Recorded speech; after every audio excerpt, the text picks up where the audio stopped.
نیت رکھتے ہیں. ایک معتدل زندگی، ایک خوبصورت زندگی وہی زندگی ہو سکتی ہے جس میں ان چاروں صورتوں اور ان چاروں پہلوؤں کے تقاضے پورے کیے جائیں. جہاں ہمیں اپنے جسم کی ضروریات کا خیال رکھنا ہوتا ہے وہاں روح کے بھی کچھ تقاضے ہیں. اسی طرح جہاں ہمیں اپنی عقل کو جلا بخشنی ہے، ایسے کام کرنے ہیں کہ جس سے عقل کی نشو و نما ہو سکے، عقل ترقی کر سکے، وہاں اس کے ساتھ ساتھ جذبات کی خوبصورتی کو بھی مد نظر رکھنا ہے اور اس پہلو کو بھی نظر انداز نہیں کرنا. ہمارے دین میں ان چاروں چیزوں کی رعایت رکھی گئی ہے اور ان چاروں کے بارے میں واضح ہدایات موجود ہیں. عید کا موقع اگرچہ ہمیں ایک بہت اہم واقعے کی یاد دلاتا ہے، یعنی خاص طور پر عید الاضحیٰ کا موقع، لیکن اس موقع پر خوشی منانا یعنی اللہ کے حضور قربانی کرنے کے ساتھ ساتھ خوشی کا اظہار کرنا یہ بھی ضروری ہے. ہمارے ہاں عموماً جب دین کے تقاضے پورے کیے جاتے ہیں یا کوئی عبادت کی جاتی ہے تو اس کے بعد ہم اس میں اتنا دور تک نکل جاتے ہیں کہ پھر ہمیں خوشی منانے کا وقت نہیں ملتا، یا خوشی کے موقع پر ہم بعض اوقات یہ کہہ کر کہ بہت بوریت ہو رہی ہے، عید بڑی بور ہوتی ہے، اس قسم کے الفاظ ادا کر کے ناشکری کرتے ہیں، اور یہ بات درست نہیں. اسلام ایک معتدل دین ہے، لہذا خوشی کے موقع پر خوشی منانا ایک طبعی تقاضا ہے، اور ہمارا دین ہماری فطری ضروریات کو بھرپور طریقے سے پورا کرتا ہے. خوشی کے موقع پر غیر مطلوب سنجیدگی، منہ بسورنا، مردہ دلی کا اظہار کرنا، افسردگی ظاہر کرنا یہ ناشکری ہے. اللہ تعالی کی نعمت ملنے پر خوشی کا اظہار ضروری ہے، اور ہم دیکھتے ہیں کہ صحابہ کرام نے اپنی زندگی میں مختلف مواقع پر خوشی منائی. مثلا حضرت کعب بن مالک کہتے ہیں کہ جب اللہ تعالیٰ نے میری توبہ قبول کی اور مجھے یہ خبر ملی یا خوشخبری ملی تو میں اللہ کے رسول صلی اللہ علیہ وسلم کی خدمت میں پہنچا. میں نے جا کر سلام کیا. آپ صلی اللہ علیہ وسلم کا چہرہ خوشی سے جگمگا رہا تھا، اور آپ صلی اللہ علیہ وسلم کو جب بھی کوئی خوشی حاصل ہوتی تو آپ کا چہرہ اس طرح چمکتا جیسے چاند کا ٹکڑا ہو، اور ہم آپ کے چہرے کو دیکھ کر پہچان جاتے، آپ کے چہرے کی چمک اور رونق دیکھ کر سمجھ جاتے کہ آپ اس وقت انتہائی خوش ہیں. تو اسی طرح تہوار کے موقع پر، خوشی کے موقع پر خوشی منانے کا اہتمام بھی کرنا چاہیے. مثلا ہم دیکھتے ہیں کہ نبی صلی اللہ علیہ وسلم جب مدینہ تشریف لائے تو مدینہ کے لوگوں نے آپ کو بہت خوبصورت طریقے سے ویلکم کیا. بچیوں نے آپ کی آمد پر ترانے پڑھے، اور پھر اسی طرح آپ نے مدینہ میں آ کر، اگرچہ مدینہ کے حالات کچھ بہت اچھے نہیں تھے، ہر سال جنگ کا موقع آتا، معاشی حالات بھی مسلمانوں کے کچھ زیادہ بہتر نہیں تھے، لوگ اپنے گھر اور وطن کو چھوڑ کر آئے ہوئے تھے، لیکن ان سب چیزوں کے باوجود عید منانے کا اہتمام جاری رہا. آپ صلی اللہ علیہ وسلم جب مدینہ تشریف لائے تو آپ نے فرمایا تم سال میں 2 دن خوشیاں مناتے تھے، اب اللہ تعالیٰ نے تم کو اس سے 2 بہتر دن عطا کیے ہیں، یعنی عید الفطر اور عید الاضحیٰ کے، لہذا ان دنوں کو یعنی ان دنوں میں عید مناؤ اور خوشی کا اظہار کرو. اسی لیے آپ صلی اللہ علیہ وسلم نے ان دنوں میں روزہ رکھنے سے بھی منع فرمایا. تو اس سے یہ پتہ چلتا ہے کہ خوشی کے موقع پر کچھ کھانے پینے کا اہتمام کرنا یہ بھی خوشی منانے کا ایک حصہ ہوتا ہے.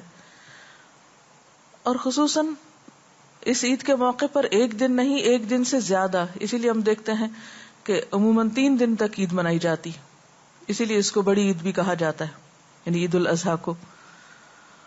اور یہ بھی آپ صلی اللہ علیہ وسلم کی سنت سے ثابت ہے، کیونکہ آپ صلی اللہ علیہ وسلم نے ان دنوں کے بارے میں فرمایا کہ یہ ایام کھانے پینے، باہم خوشی کا لطف اٹھانے اور خدا کو یاد کرنے کے ہیں. کیونکہ مومن کی کوئی خوشی اللہ تعالیٰ کو یاد کیے بغیر نہیں ہوتی. اسی لیے ہم دیکھتے ہیں کہ اس دن جہاں خوشی منانے کے اور بہت سے اہتمام کیے جاتے ہیں، وہاں نماز بھی پڑھی جاتی ہے اور تکبیرات بھی بلند کی جاتی ہیں، اللہ تعالیٰ کا ذکر بھی کیا جاتا ہے.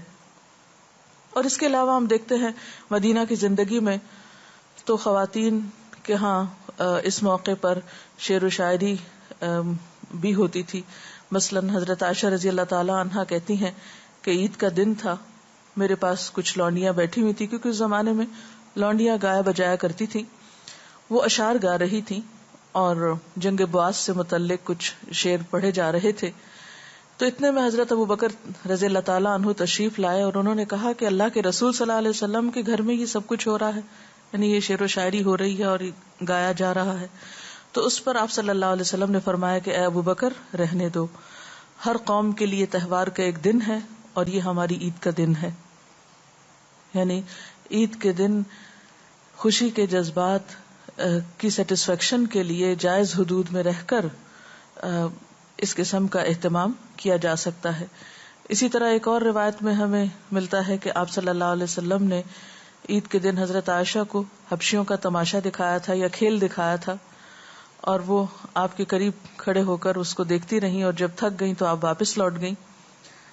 یعنی عید کے دن کھانا پینا، کھیل کود، شعر و شاعری، یہ تمام چیزیں جو مباح حدود میں ہوں ان کے اہتمام میں کوئی حرج نہیں. لیکن خوشی کے موقع پر کبھی بھی اترانا، تکبر کرنا، دوسروں کو حقیر سمجھنا یا لیٹ ڈاؤن کرنا، یہ چیزیں درست نہیں ہیں. اس لیے ہمیں جہاں خوشی منانی ہے، اچھا لباس پہننا ہے، اچھا کھانا کھانا ہے، وہاں اس بات کا بھی خیال رکھنا ہے کہ وہ لوگ جن کے پاس یہ تمام چیزیں نہیں ہیں ان کی ضروریات بھی پوری کی جائیں. کیونکہ کوئی خوشی تنہا نہیں منائی جا سکتی. خوشی وہی خوشی ہے جس میں اور لوگ بھی شریک ہوں، کیونکہ کسی خوشی میں جب باقی لوگ بھی شریک ہوتے ہیں جو آس پاس کے ہیں، دوست احباب ہیں یا ہمسائے ہیں یا معاشرے کے دیگر افراد ہیں، تو جب تک وہ خوشی تمام طبقات میں نہ پہنچے اس وقت تک وہ خوشی نہیں ہوتی. اسی لیے ہم دیکھتے ہیں کہ حضرت کعب بن مالک کی جب توبہ قبول ہوئی تو سب صحابہ کرام ان کے پاس خاص طور پر مبارکباد دینے کے لیے پہنچے، اور وہ حضرت طلحہ کی مبارکباد کو بعد میں کبھی نہیں بھولے کہ حضرت طلحہ رضی اللہ تعالیٰ عنہ نے بہت ہی زیادہ خوشی کا اظہار کیا اور ایک خصوصی طریقے سے مبارکباد دی اور اپنے جذبات کا اظہار کیا. اور آپ صلی اللہ علیہ وسلم نے بھی جب حضرت کعب کو مبارکباد دی تو آپ نے فرمایا کہ کعب یہ تمہاری زندگی کا سب سے زیادہ خوبصورت دن ہے.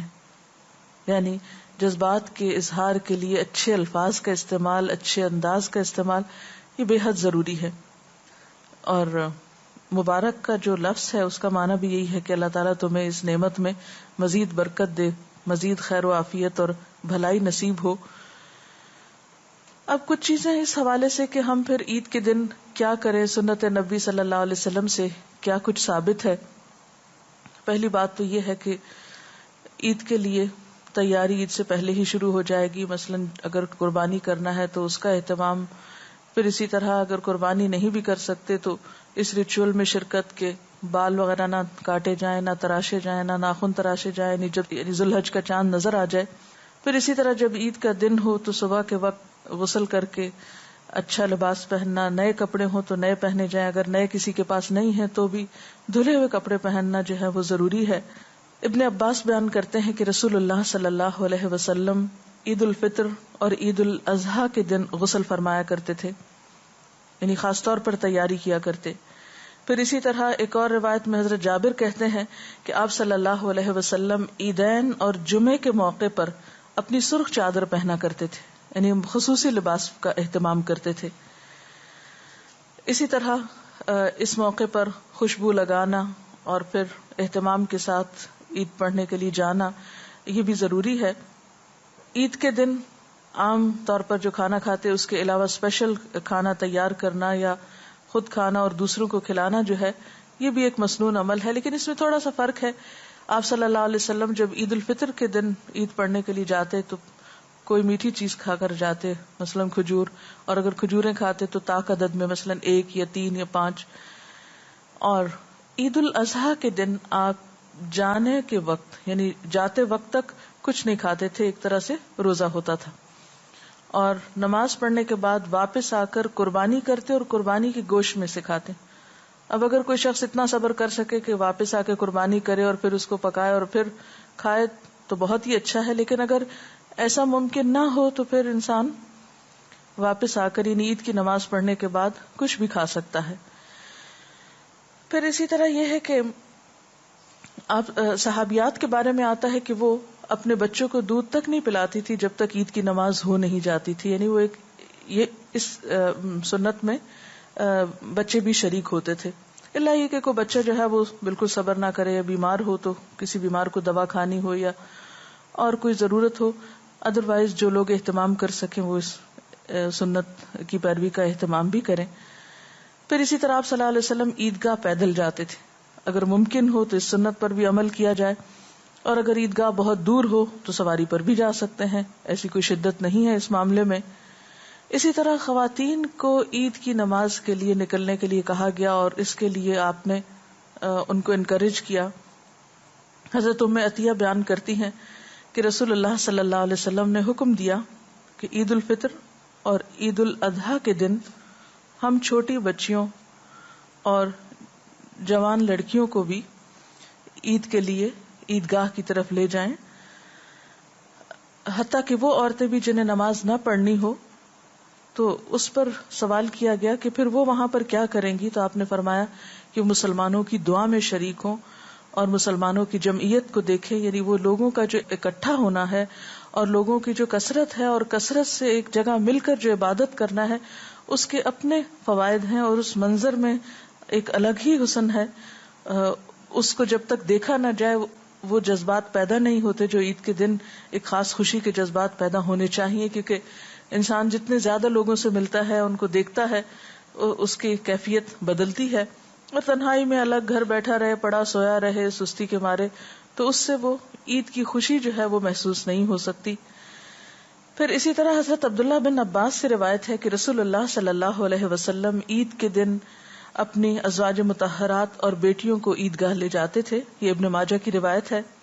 پھر اسی طرح عید کے دن تکبیریں پڑھنا، عیدگاہ جاتے وقت اور واپس آتے وقت اللہ اکبر لا الہ الا اللہ واللہ اکبر اللہ اکبر وللہ الحمد، اس کا اہتمام کرنا چاہیے.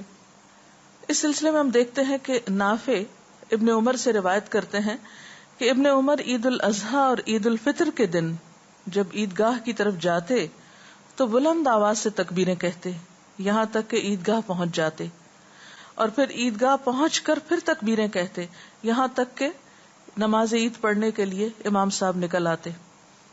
کیونکہ اس دن خاص طور پر اللہ کی بڑائی بیان کرنی چاہیے، کیونکہ ایک خوشی کا موقع ہے اور خدا کی یاد سب مل جل کر کرتے ہیں، اور اس یاد میں سب سے زیادہ اللہ کے نام کو بلند کرنا ہے. مرد حضرات بلند آواز سے تکبیریں کہیں گے، لیکن خواتین جو ہیں وہ دل میں تکبیریں پڑھ سکتی ہیں. اسی طرح عید کے موقع پر رشتہ داروں کے ہاں ملاقات کے لیے جانا، ان کو اپنے ہاں مدعو کرنا، ہمسایوں کا خیال رکھنا، ضرورت مندوں کا خیال رکھنا، یہ سب بھی اس دن ضروری ہے. اور ایک اور اہم بات یہ کہ خوشی کے موقع پر پھر اللہ کو یاد رکھنا، یعنی نمازوں کے اوقات کی پابندی کرنا اور خوشی میں حدوں کو نہ توڑنا، یہ بھی بے حد ضروری ہے. کیونکہ بعض اوقات جب ہم جذبات میں آتے ہیں، خوش ہونے لگتے ہیں تو حدود پار کر جاتے ہیں، غمگین ہوتے ہیں تو حد پار کر جاتے ہیں، بالکل ڈپریشن میں چلے جاتے ہیں، غصے میں آتے ہیں تو حدود پار کر جاتے ہیں. ایک اچھی زندگی کی علامت یہ کہ وہ معتدل زندگی ہوتی ہے، جس میں جذبات بھی اعتدال کے ساتھ ہوتے ہیں. غم، غصہ، خوف، نفرت، محبت، یہ سب چیزیں انسان کی زندگی میں اس کے ساتھ ساتھ ہیں. لیکن کوئی بھی چیز اسی وقت بہترین ہو سکتی ہے جب اس کے اندر اعتدال ہو. بہرحال عید کا دن ایک خوشی کا دن ہے، اور اس دن خوشی منانا عبادت ہے. اور پھر یاد رکھیے کہ عید قربان یا قربانی کی عید، اس کا ایک خاص پیغام ہے، اور وہ کیا کہ انسان اللہ کی خاطر جب ضرورت پڑے اپنے جذبات، اپنی جان، اپنے مال اور اپنی ہر پسندیدہ چیز کی قربانی کے لیے تیار رہے. جیسا کہ حضرت ابراہیم علیہ السلام نے اللہ تعالیٰ کو اپنی ہر چیز اللہ تعالی کی خاطر اپنی ہر چیز قربان کی، اور کبھی بھی انہوں نے اس معاملے میں کسی تردد سے کام نہیں لیا. اسی لیے قرآن پاک میں حضرت ابراہیم علیہ السلام کے بارے میں آتا ہے اذ قال له ربه اسلم قال اسلمت لرب العالمین، جب اس کے رب نے اس سے کہا کہ تم اپنا آپ میرے حوالے کر دو، تو اس نے کہا اسلمت لرب العالمین، میں نے رب العالمین کے حوالے کر دیا اپنے آپ کو، اپنی ہر چیز کو. کیوں؟ اس لیے کہ سب کچھ دیا ہوا جو رب کا ہے.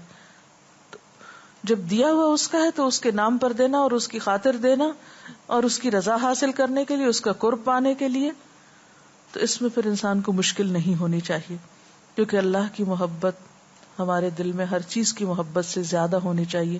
ایمان کی پہچان اور علامت بھی یہی ہے. والذین آمنوا اشد حبا للہ، ایمان والے اللہ کی محبت میں سب سے زیادہ شدید ہوتے ہیں. تو جس سے محبت کا ہم دعویٰ کرتے ہیں تو پھر اس محبت کے اظہار کے لیے قربانی بھی ضروری ہے، کیونکہ ہر محبت ایک ثبوت مانگتی ہے، اور پھر وہ ثبوت قربانی سے بڑھ کر اور کیا ہو سکتا ہے.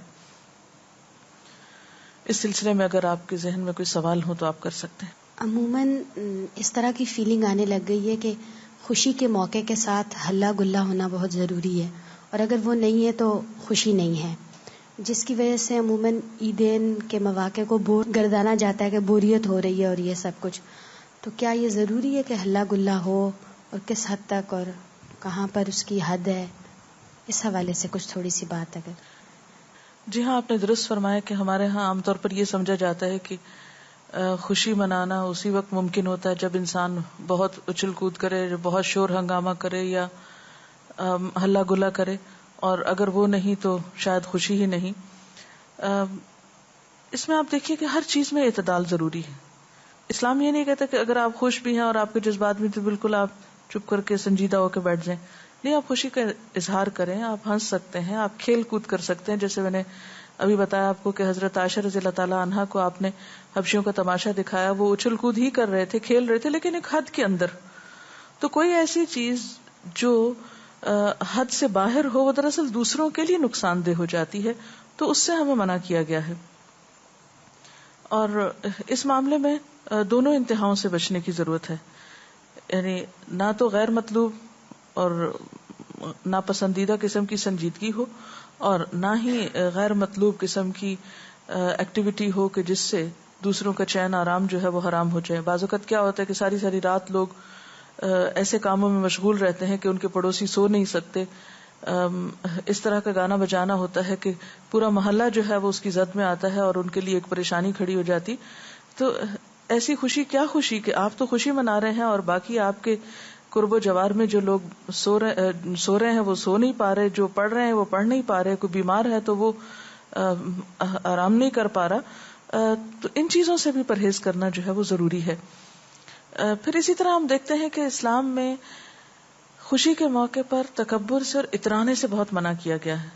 تو اس لیے اعتدال بے حد ضروری. جی اور کوئی چیز؟ ڈاکٹر صاحب، عید کے موقع پر جو عید ملنے کا خصوصی اہتمام کیا جاتا ہے یا عیدی کا لین دین ہوتا ہے، اس پہ کچھ روشنی ڈالیں گی؟ عید کے موقع پر کچھ چیزیں ایسی ہیں کہ جو ہمارے کلچر کا حصہ ہیں، مثلا عیدی کا لین دین ہے، یا پھر خصوصی طور پر عید کے دن میل ملاقات کے لیے جانا. تو جہاں تک میل ملاقات کا تعلق ہے تو یہ ایک پسندیدہ چیز ہے. عید کے موقع پر چھٹی بھی ہوتی ہے، سب لوگ خصوصی طور پر اس کے لیے تیار ہوتے ہیں کہ ایک دوسرے سے ملاقات کی جائے. اور پہلے بھی عرض کیا کہ جو خوشی مل جل کر منائی جا سکتی ہے وہ تنہا نہیں منائی جا سکتی، اس لیے خصوصی اہتمام ہوتا ہے عید کے موقع پر ملاقاتوں کا. تو اس میں حرج کوئی نہیں ہے، ایک پسندیدہ امر ہے. اور رشتہ داروں کے علاوہ دوستوں سے ملاقات کے لیے جانا، اور پھر خصوصاً ان لوگوں سے ملاقات کے لیے جن سے انسان اللہ کی خاطر محبت کرتا ہو. اس کے بارے میں ایک حدیث میں بھی آتا ہے کہ ایک شخص اپنے ایک ایسے دوست سے ملاقات کے لیے جا رہا تھا، تو اس سے فرشتے نے پوچھا انسانی شکل میں آ کر کہ تمہاری وہاں جانے کی کیا غرض ہے؟ تو اس نے کہا کہ کوئی غرض نہیں، کوئی مطلب نہیں، کچھ نہیں، صرف میں اللہ کی خاطر فلاں سے محبت کرتا ہوں، اس لیے میں یہ سفر اختیار کر رہا ہوں. تو فرشتے نے اس کو خوشخبری سنائی کہ جس اللہ کی خاطر تم اس سے محبت کرتے ہو وہ رب اس وجہ سے تم سے محبت کرتا ہے. تو انسانوں سے بے غرض محبت رکھنا اور اچھے مقاصد کے لیے ملنا اور اچھے مقاصد میں، نیکی اور خیر اور بھلائی کے کاموں میں ایک دوسرے کے ساتھ اکٹھے ہونا، اور خصوصاً صلہ رحمی کے جذبے سے اگر رشتہ داروں کے ساتھ ملا جائے تعلقات کی تجدید کے لیے، کیونکہ عام دنوں میں سب مصروف ہوتے ہیں، وقت اتنا نہیں ہوتا، یا پھر کسی خاص ضرورت کے موقع پہ ملتے ہیں، تو عید کے موقع پر صرف ایک تجدید تعلقات کے لیے بھی انسان ملاقات کرتا ہے تو وہ بھی انشاءاللہ ایک نیکی شمار ہوگا، خواہ وہ خون کے رشتے ہوں یا محض دوستی کا رشتہ ہو۔ پھر اسی طرح جہاں تک عیدی کا لین دین ہے تو سنت میں تو کوئی ایسی چیز نہیں ہے کہ خصوصی طور پر کوئی پیسوں کا تبادلہ اس موقع پہ کیا جائے، بچوں کو عموماً خوش کرنے کے لیے کچھ نہ کچھ دیا جاتا ہے۔ ہاں، تحائف کا تبادلہ جو ہے اس میں کوئی ممانعت نہیں ہے، انسان اگر اپنی حد کے اندر رہتے ہوئے ایک دوسرے کے ساتھ تحفے کا لین دین کرتا ہے، تو آپ صلی اللہ علیہ وسلم نے فرمایا تہادو تحابو، ایک دوسرے کو ہدیہ دیا کرو، ایک دوسرے کو تحفہ دیا کرو، اس سے باہم محبت پیدا ہوتی۔ تو آپ دیکھیں کہ زندگی میں انسان انسانوں سے ہی انس پاتا ہے، انسانوں سے ہی تعلق رکھ کے اور اچھے تعلقات کی بنا پر خوشی حاصل ہوتی ہے، تو ان تعلقات کو بہتر بنانے کے لیے اگر کچھ تحائف کا یا عیدی کا لین دین کیا جائے تو اس میں ممانعت نہیں ہے۔ جی، آپ سوال۔ ڈاکٹر صاحبہ، ہوتا ایسا ہے کہ ہم عید پہ ایک دوسرے سے ملتے ہیں، خوشیاں مناتے ہیں، لیکن غریبوں کو بالکل ہی بھول جاتے ہیں، رشتہ داروں سے ملتے ہیں سب آپس میں، تو کیا یہ صحیح ہے؟ جی، آپ کی بات درست ہے۔ بسا اوقات ایسا ہوتا ہے کہ ہم اپنے رشتہ داروں، اپنے دوستوں، عزیزوں، جان پہچان والوں میں اتنا کھو جاتے ہیں، اور خصوصاً خوشی کے موقع پر ہم ان لوگوں کو بھول جاتے ہیں جن سے ہمارا کوئی براہ راست تعلق نہیں ہوتا، اور خصوصاً معاشرے کے وہ لوگ جو مالی اعتبار سے کمزور ہوں، ضعیف ہوں۔ تو ایسے میں یہ بات یاد رکھنی چاہیے کہ یہ مخلوق اللہ کا کنبہ ہے، اور اللہ کے نزدیک سب سے پسندیدہ انسان وہ ہے جو اس کنبے کی خیر خواہی کرے، اس کا خیال رکھے۔ اس موقع پر ایک حدیث آپ کو سنانا چاہوں گی۔ حضرت ابو ہریرہ رضی اللہ تعالی عنہ بیان کرتے ہیں کہ رسول اللہ صلی اللہ علیہ وسلم نے فرمایا، من نفس عن مؤمن کربتا من کرب الدنیا نفس اللہ عنہ کربتا من کرب یوم القیامہ، کہ جو شخص کسی مسلمان سے دنیا کی کوئی سختی دور کرتا ہے، کوئی تکلیف دور کرتا ہے، اللہ تعالیٰ اس سے قیامت کی سختیوں کو دور کر دے گا۔ اور جس نے کسی تنگ دست کے لیے آسانی پیدا کر دی، یعنی اس کی مشکل آسان کر دی، اللہ تعالیٰ دنیا اور آخرت میں اس کے لیے آسانی پیدا کر دے گا۔ یعنی اگر ہم کسی کے کام آتے ہیں تو اللہ تعالیٰ ہماری دنیا کے کام بنائے گا اور آخرت کے بھی ساتھ۔ یعنی ہم کسی کی صرف دنیا کی بھلائی کرتے ہیں تو اللہ تعالیٰ بدلے میں دنیا اور آخرت دونوں کی بھلائی فرماتے ہیں۔